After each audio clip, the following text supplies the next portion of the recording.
if we've been thinking about customer privacy all wrong? Not as a defensive compliance task, but as one of the most powerful engines for business growth. That's the provocative thesis in a new report from Transcend called Hidden in Plain Sight. Here to unpack it with me is Morgan Sullivan. Morgan, thanks for joining.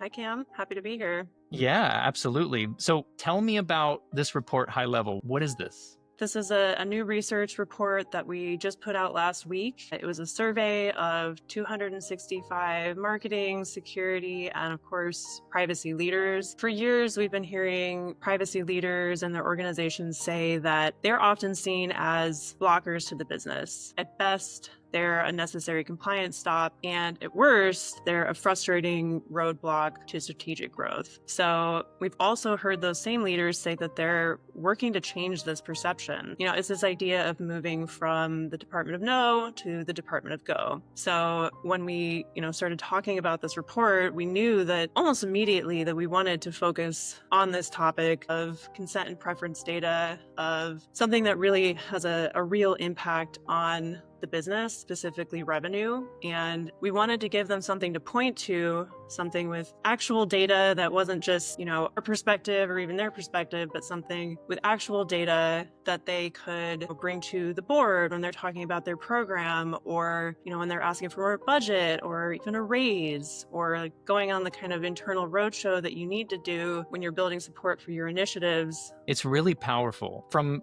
all the findings, what stat stood out to you the most? Stats that stood out to me the most were that 100% of executive respondents, again, that's 265 people, said that consented data enhances their organization's ability to launch new products and services. That's pretty huge. More than half of executives reported being highly reliant on consented data for digital innovation initiatives like personalized marketing, product development, and of course, AI. Despite all of these people, again, 100% saying how important this data is, more than 70% of executives said that they struggle to proliferate this data across their entire data ecosystem. So on one hand, we have people saying that it's incredibly important, it has a direct impact on revenue, but the realities of implementation are really not quite there yet. So let's say that I found this report, I've downloaded it. What's next? What does it mean?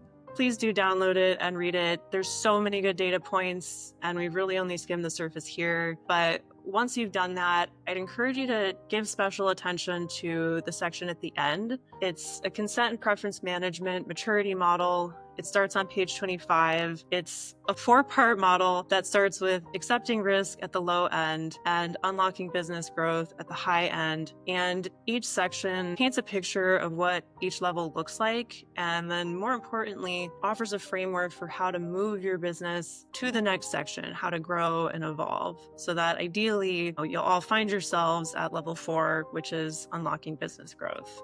Man, that's powerful. Well, Morgan, thank you for your time and sharing this. If you guys haven't seen the report, please go and download it. We appreciate the support, and hopefully it helps your business grow.